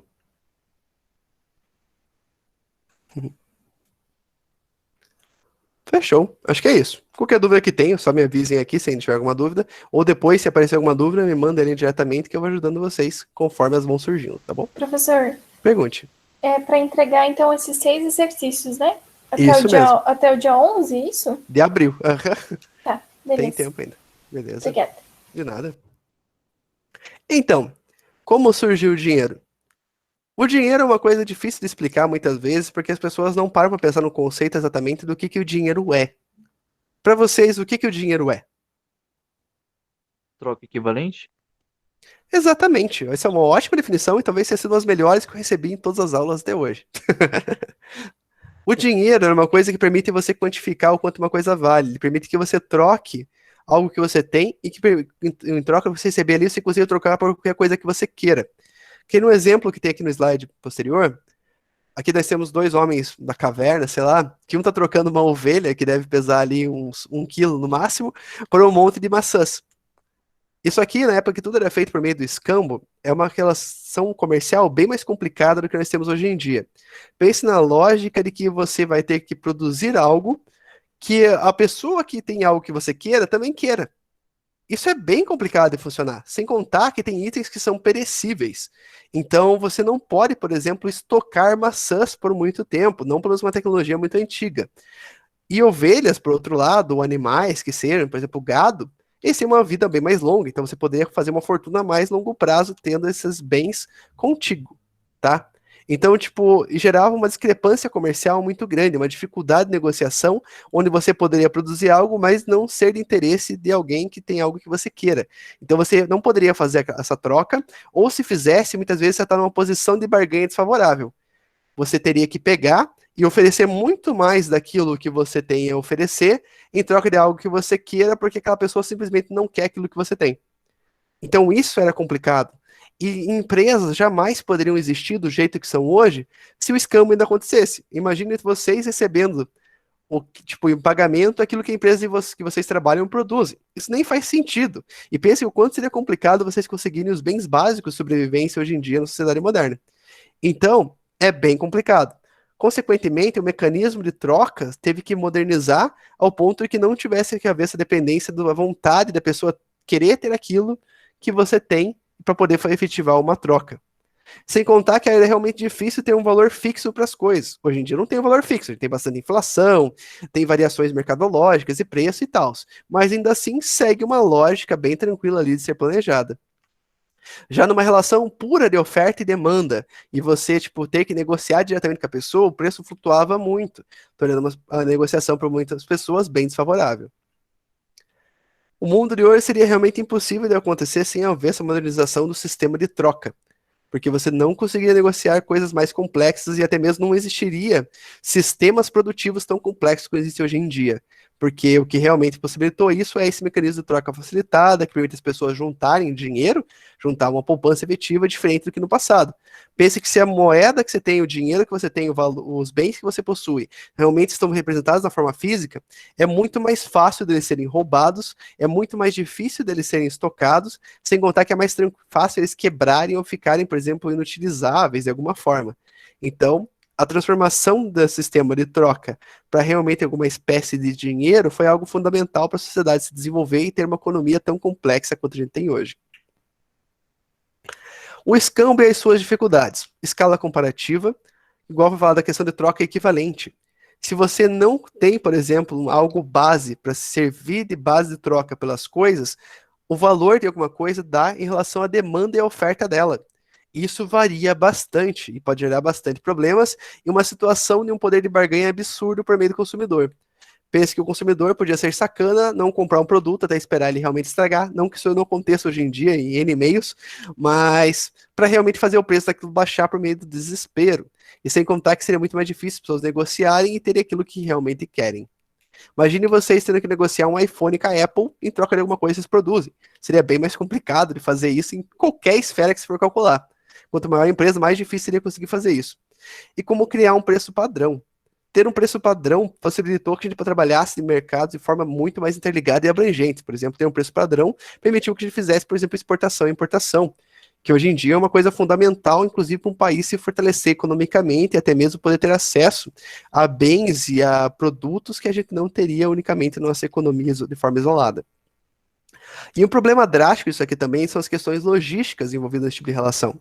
Pense em como mover a sua riqueza. Se a tua riqueza estiver baseada em animais, é tranquilo você mover, porque você teoricamente amarra uma cordinha, ou tem um sistema para ir convencendo eles de ir do ponto A ao ponto B, e você vai porque eles vão andando. Mas pensa, por exemplo, quando está na forma de ouro, ou até mesmo barras de ouro. O quanto é complicado transportar algo pesado e algo que teoricamente é fácil de ser roubado. Você tinha um gasto muito grande em logística, até mesmo baseando-se na proteção daquele teu bem. E não é só realmente na hora do transporte. Pensa que se tiver ouro estocado num castelo que seja, pode ser uma motivação suficiente para as pessoas te atacarem e conseguirem surrupiar o teu ouro. E você, teoricamente, hoje em dia, ainda tem um sistema de lastro, de rastreio, que você consegue ver para onde tua fortuna foi, para quem ela foi transferida e afins. Que ainda hoje em dia não é perfeito, mas é muito melhor que no passado. Antigamente, bastaria a pessoa pegar teu ouro, derreter e modificar o formato dele e conseguir ter roubado o que você tem. Então é uma motivação muito maior para alguém tentar roubar a tua fortuna. Hoje em dia nós temos o sequestro relâmpago e tal, mas ainda assim existem mecanismos de seguro para proteger isso e maneiras até do próprio sistema de tentar impedir esse tipo de situação, como o saque limitado à quantidade, entre outros tipos de verificação feitas ali na hora. Então, se o dinheiro não tivesse transformado, teria muitas coisas que ainda seriam problemas muito grandes hoje em dia. Todo mundo aqui já viu algum filme de pirataria, algum filme de pirataria que eu digo realmente piratas tentando roubar algum tesouro, ou simplesmente alguém tentando planejar um grande golpe na antiguidade. Hoje em dia os golpes têm que ser muito mais articulados para conseguir atingir o mesmo efeito que antigamente somente a força bruta conseguia você indo lá pegar aquilo que você queria. A evolução do dinheiro. Aqui tá de uma forma bem resumida, tá? E talvez não esteja numa exata ordem, porque a Bitcoin e as carteiras digitais meio que surgiram ali juntas, mas enfim. Então nós tínhamos o escambo, depois do escambo passou-se para algo que tinha um valor intrínseco naquilo. O ouro foi muito utilizado, já foi utilizado sal, temperos, outras coisas também que eram úteis e bem valorizadas na época.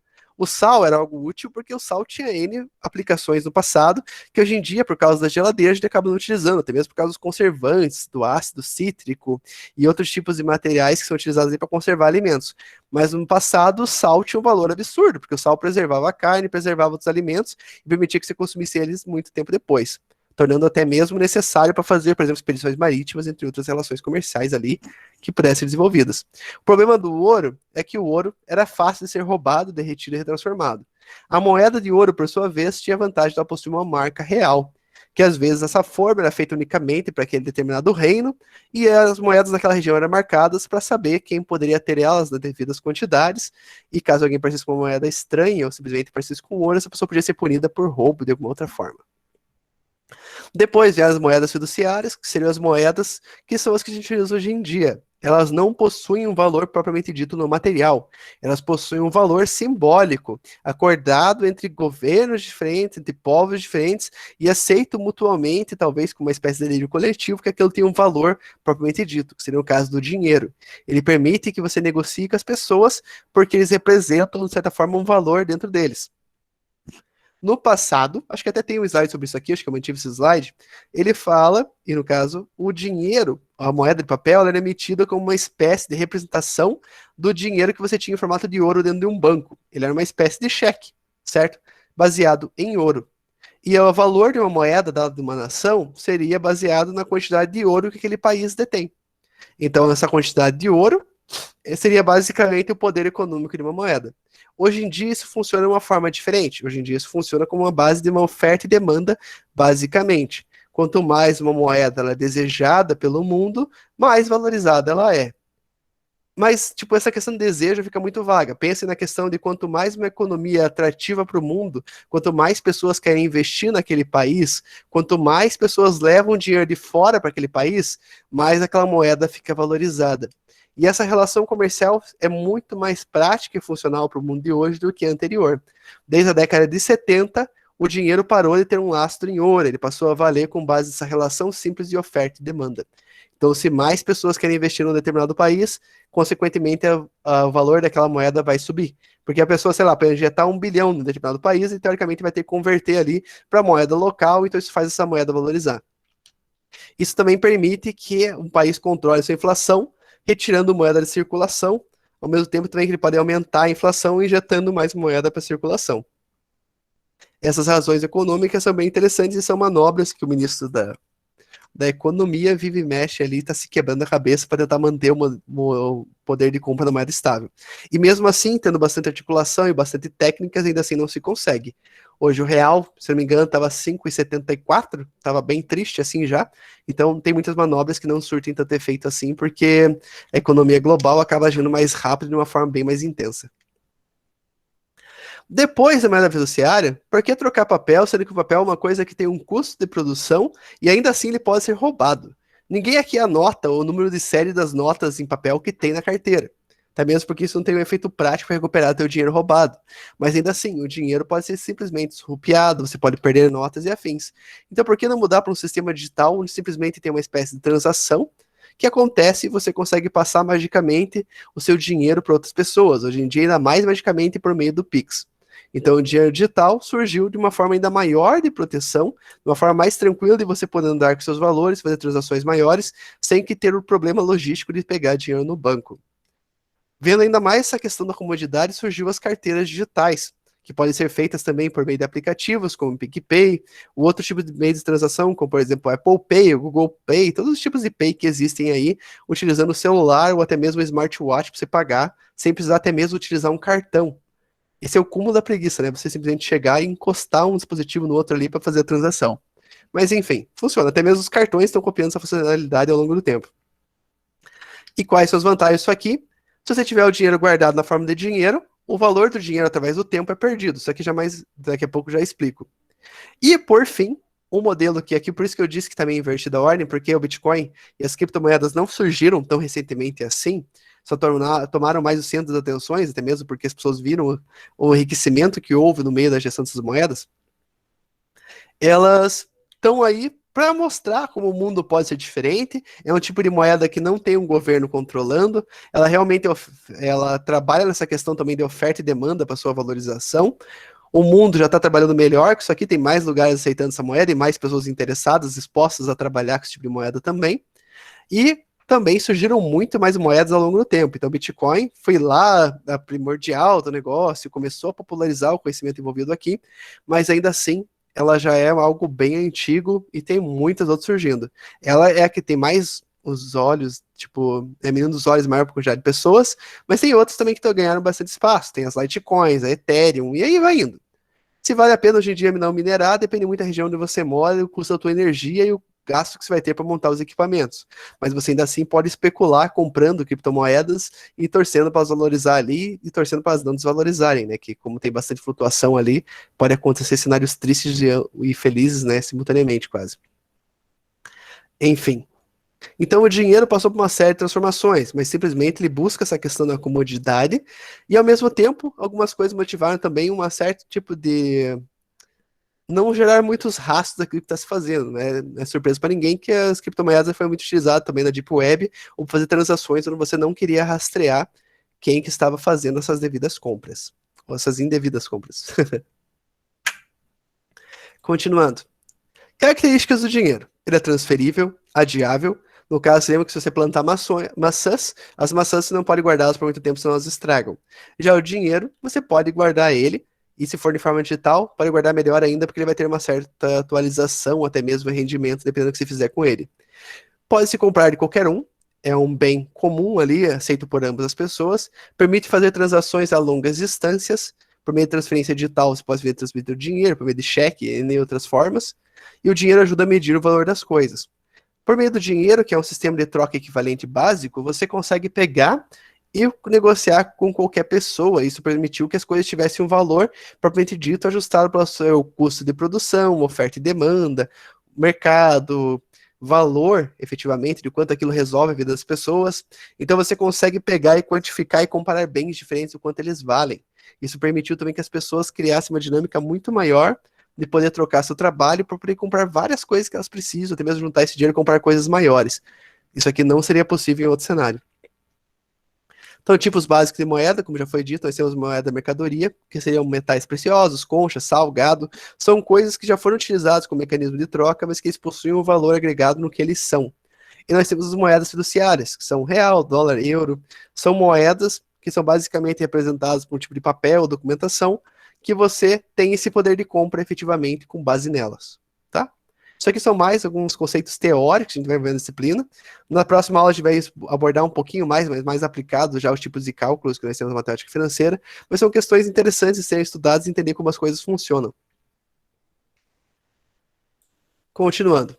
Então aqui tem a questão do lastreio ouro que eu tinha explicado. No início o papel moeda era lastreado pelo ouro que havia em determinado banco. Após a Primeira Guerra Mundial isso começou a mudar, mas somente após o acordo Bretton Woods, em 1970, que esse lastro foi completamente extinto. Hoje em dia, o lastro é feito pelo próprio governo em uma relação de oferta e demanda. Então, quanto mais o mundo quer investir naquele país, teoricamente, mais a moeda deve valorizar.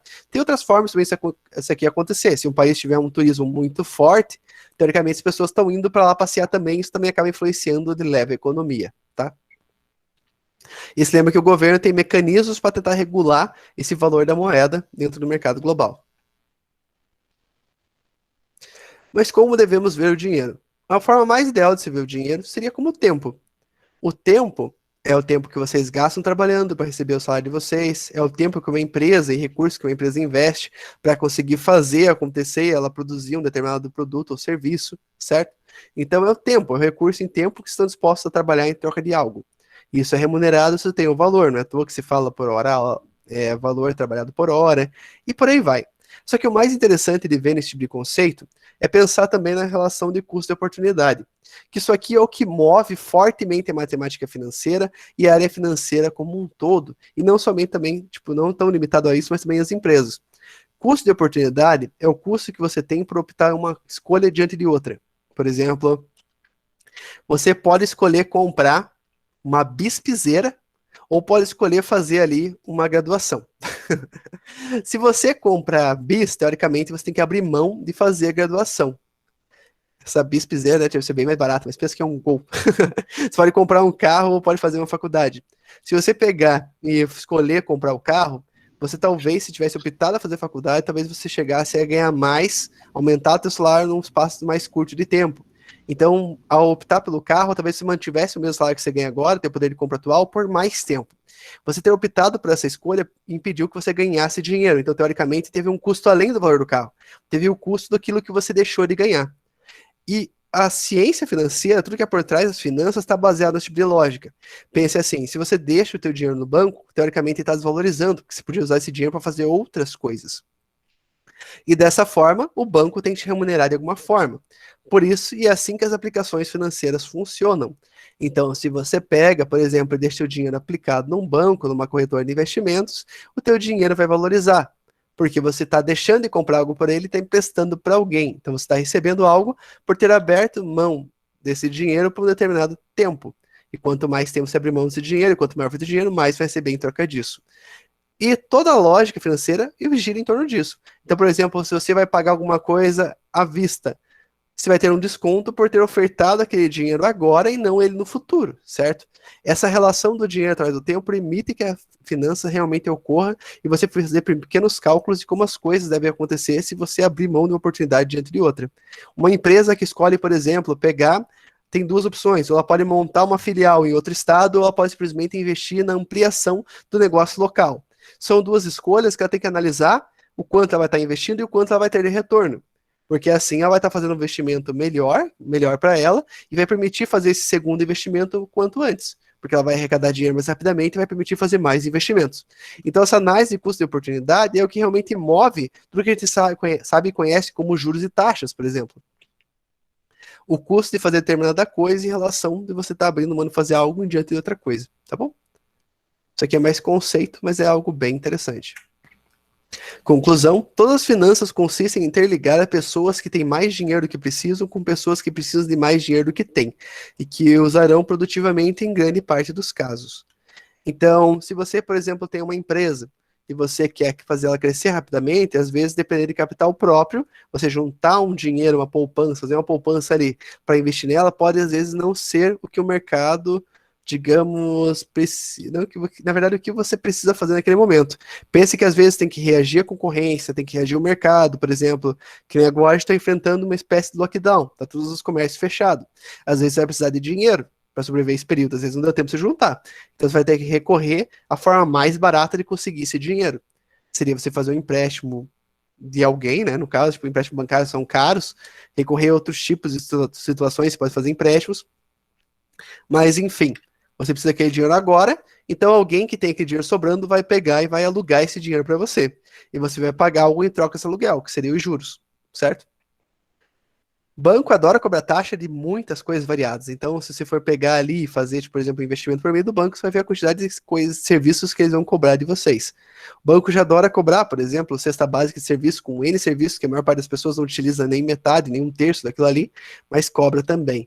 Então, são serviços relacionados ao dinheiro, do custo de ter que fazer aquilo acontecer e muitas vezes abrir mão do dinheiro e trocar outra coisa.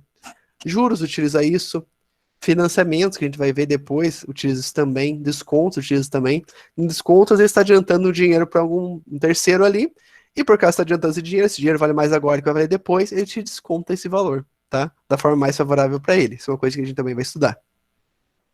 Mas enfim, Em geral, gente, nossa introdução básica sobre matemática financeira é essa.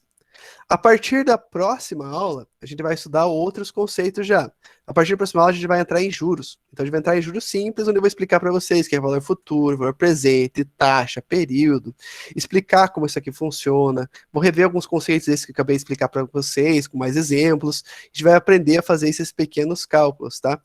Matemática financeira é uma questão muito mais de prática, de você realmente praticar os exercícios, do que muito conteúdo, porque não tem tanto conteúdo assim. Primeiro, a gente vai fazer essa pequena introdução envolvendo esse tipo de cálculo, que vai ser juros, descontos e algumas outras coisas. E depois, quando vocês já entenderem bem esses conceitos, valor presente, valor futuro, interpretar o exercício, daí a gente vai entrar com a calculadora financeira, por meio de aplicativo. É igual eu estava explicando para um aluno hoje, mais cedo. Eu vou passar para vocês um aplicativo que a gente vai poder utilizar para Android e afins, mais para frente. Eu nem cheguei a ver certinho se tem no iOS ali, mas no mínimo algum sistema digital que tenha como usar computador sempre vai ter. Porque eu quero evitar que vocês tenham que comprar uma calculadora financeira, porque a maior parte de vocês não vai utilizar a calculadora financeira depois da disciplina. A calculadora financeira nova, na internet, não sendo loja física, vai custar uns R$ 400. Usada, você consegue bem mais barato, mas vai saber se não é falsificada. Então, é complicado. Mas se você realmente quer estudar a área financeira mais a fio, vale a pena realmente você ter essa calculadora como uma espécie de investimento, porque ela vai facilitar muito a sua vida mais para frente, tá bom? Mas aqui a gente vai usar a calculadora financeira, um aplicativo, um site que faz isso online, vai permitir que se façam os mesmos tipos de cálculos e análises, tá? E como em teoria as provas nesse semestre vão ser à distância, vai ser mais tranquilo de vocês pegarem e utilizar ali o sistema online, por exemplo, no computador, para vocês fazerem esses cálculos de matemática financeira. Não vai ser difícil. Só eu quero praticar com vocês bastante antes. Qual calculadora quer ser de quinzão? Isso é um aplicativo ou é calculadora propriamente dita? Oi? Ah, tranquilo. Enfim, elas são mais caras, mas para quem realmente se interessar pela área, pode ter. Senão ela vai acabar ficando encostada lá, vai acabar revendendo por um preço menor. Então, vale a pena usar o aplicativo também, a menos que você realmente tenha uma ambição maior em relação a esse produto, tá bom? Mas a gente vai pelo menos praticar esse mês inteiro ainda utilizando o sistema de cálculo manual, somente para fixar bem esses conceitos e permitir ver como eles funcionam, como se relacionam entre si, porque às vezes, por exemplo, um tipo de determinado desconto dá um resultado menor do que o outro, porque vendo isso por fórmula fica mais tranquilo de ser analisado e para ver como sempre tudo tende a beneficiar o banco no fim das contas, tá bom? Então, gente, a aula de hoje é isso. Sinceramente, eu acho que ela foi uma aula meio longa até, acho que ela foi de 1h20. Alguém levantou a mão? Levantou. Pode perguntar. Professor, desculpa interromper, é que Fica à eu vontade. fiquei um pouco confuso, eu caí de paraquedas hoje aqui, né, que eu tive acesso ao AVA ontem, Uhum. e eu gostaria de saber sobre a aula, parece que vai ter aula escalonada da sua matéria, é isso? Então, o que acontece? Quando o ensino presencial voltar, ela fica escalonado, dado, por exemplo, a lista de chamada. Da letra A até determinada letra, vai uma semana, e as outros nomes, a partir disso, iriam na outra. Seria basicamente uma divisão meio a meio. Eu não falo a letra aqui agora, porque, tipo, teve muitas matrículas que aconteceram recentemente também. Isso pode fazer com que essa divisão possa ser alterada, né, em proporções diferentes ali. Mas, enfim. Então, no ensino presencial, teria essa alteração. Se no caso o ensino à distância se mantenha por mais tempo, tá todo mundo junto aqui vendo a videotransferência em tempo real. No caso, a aula escalonada, em teoria, ela funciona da seguinte forma. Metade da turma vai presencialmente, no caso, vai para a sala lá e assiste a aula normalmente, e a outra metade assistiria à distância. Então, estaria assistindo em casa ao vivo a mesma aula. O processo é um pouquinho mais complicado, meio tumultuado, com atenção dividida entre dois públicos diferentes, mas ainda assim é algo possível e executável. Daí, quem não está lá presencialmente assiste remotamente. Na semana seguinte, inverte. Quem estava presencialmente antes vai para a distância e quem estava à distância vai presencialmente. E fica intercalando assim, para todo mundo poder ter o ensino presencial, caso opte por isso também. Se alguém optar sempre ter a distância, também não é problema. O que é mais limitado aqui em questão de oferta e demanda seria o ensino presencial. Acho que é Obrigado. isso. Disponha. E aí, pessoal, mais alguma dúvida?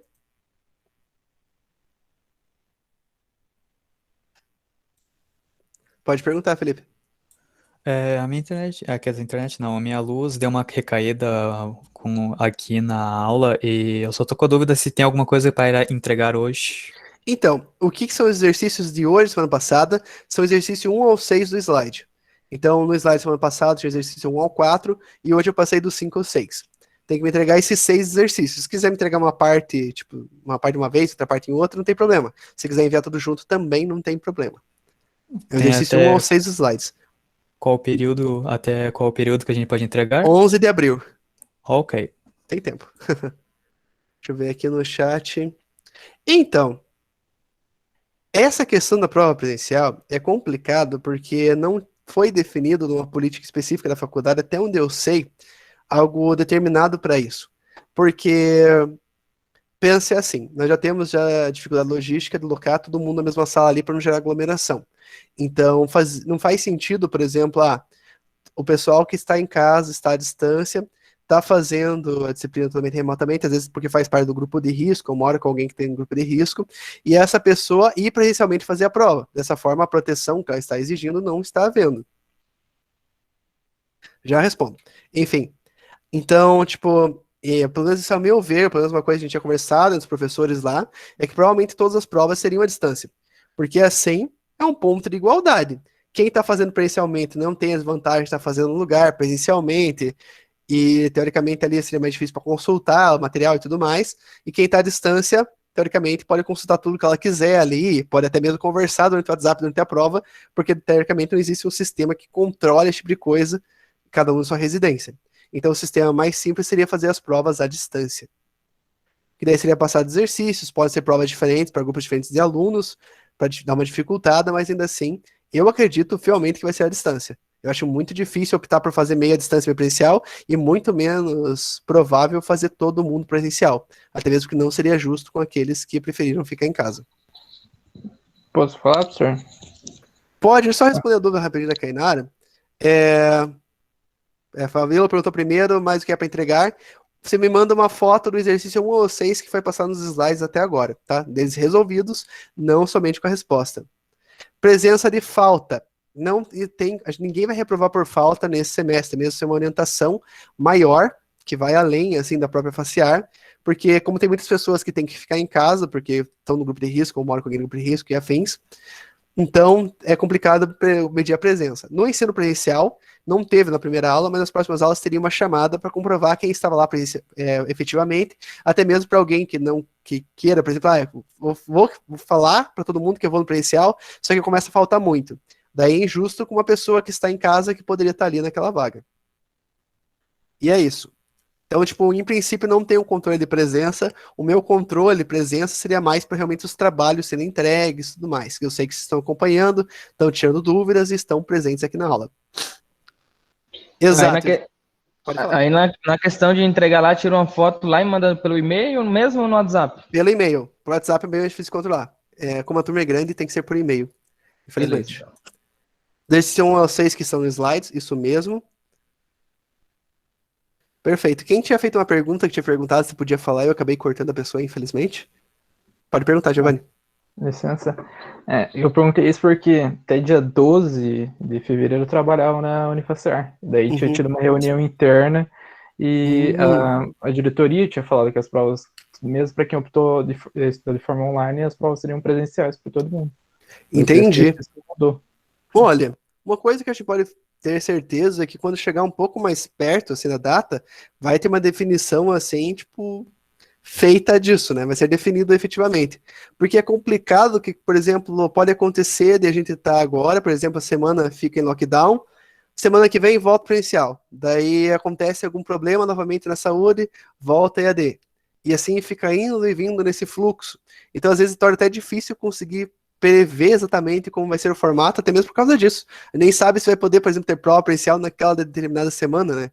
Ou se as instruções de segurança sanitárias vão ser as mesmas. Então é complicado. Pelo menos a coordenação tinha nos falado assim que isso não estava definido, mas que provavelmente seria AD. Então acho que talvez tenha sido algo mais baseado, talvez, na opinião individual ali de um grupo de coordenadores do que talvez o norte que a faculdade estava delimitando.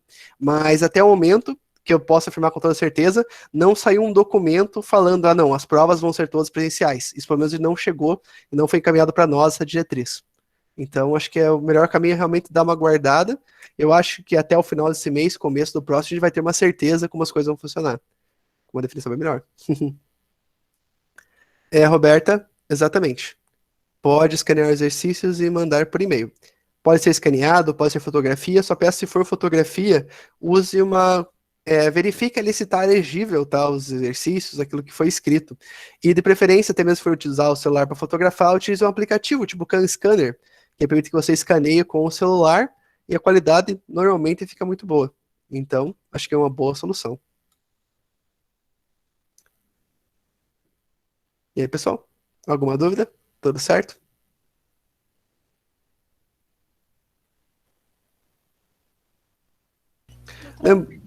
Beleza? Tranquilo. E lembrando que todas as aulas, que nem essa aqui agora, eu vou só esperar o Google Drive passar essa aula, eu já vou postar no YouTube e já coloco no respectivo tópico. Então, caso alguém não tenha assistido e caso alguém queira voltar no determinado ponto da explicação, pode assistir pela aula ali, sem problema nenhum, tá bom? Professor, vai ter os slides lá também pra gente conseguir fazer o download? Aham, tá tudo lá. Acessando, né? Você tá conseguindo acessar o AVA já?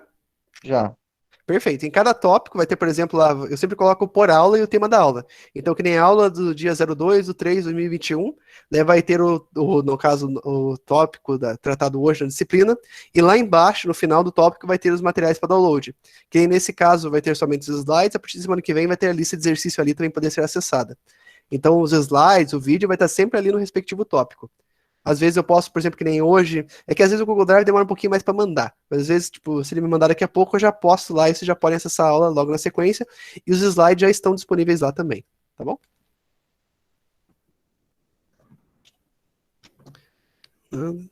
Show de bola. Fechado. Então, gente. Já tem slide lá no grupo. Oi, já tá lá. Se mandou no grupo? Perfeito. Muito obrigado pela força. E o grupo é até mesmo para isso aí poder acontecer, para todo mundo poder se ajudar e poder facilitar, porque às vezes eu posso demorar um pouquinho mais para responder, só que no grupo, se alguém perguntar ali, às vezes eu respondo para um e todo mundo já vê o que foi respondido, fica bem mais tranquilo, tá? Então, obrigado aí pela força. Gente, muito obrigado por terem vindo na aula. Lembrando que até as 9h30 estou disponível aqui em tempo real para vocês. Se vocês quiserem tirar uma dúvida, podem mandar mensagem ali que eu já respondo para vocês. Depois podem me mandar mensagem também, só que talvez eu possa demorar um pouquinho mais para responder. E obrigado pela presença de todos. A partir de semana que vem, a aula 5 agora no finalzinho já foi mais específica, vai ser totalmente específica daí. E aquela coisa, é importante ter essa comunicação para fluir corretamente. Então, qualquer dúvida que tenha, me manda o WhatsApp ali que a gente tenta responder o quanto antes, tá bom? Professor, só mais uma coisinha. Pergunte. Essas atividades de hoje vão valer um ponto, né? Isso. O senhor eu vi, acho que lá na introdução, se não me engano, que seriam 30 pontos de atividades, isso? 40 pontos. 40? É 6 pontos a prova e 4 pontos as atividades. Não, Daí, no caso do exercício, que são esse de 1 a 6, eles valem 1 ponto, tá? Porque o de 1 a 4 já foi passado na semana passada. E daí o de 2, no caso de 5 e os 6 foram passados aqui hoje. Então, resolvendo os 6, eles valem 1 ponto. Tá bom? Beleza, então. Obrigado. Fechado, imagina. Então, gente, obrigado a todos pela presença. Boa noite a todos também. Uma excelente semana a todos. Excelente fim de semana. A gente só vai se ver semana que vem. Se cuidem, usem álcool gel, usem máscara. Não façam raves clandestinas. Cuidado aí, compartilhar material com as pessoas. Enfim. Se cuidem. Quero ver todos aqui na próxima aula. Oi? Falou. Falou. Boa noite para vocês. Um grande abraço. Deixa eu terminar aqui a gravação.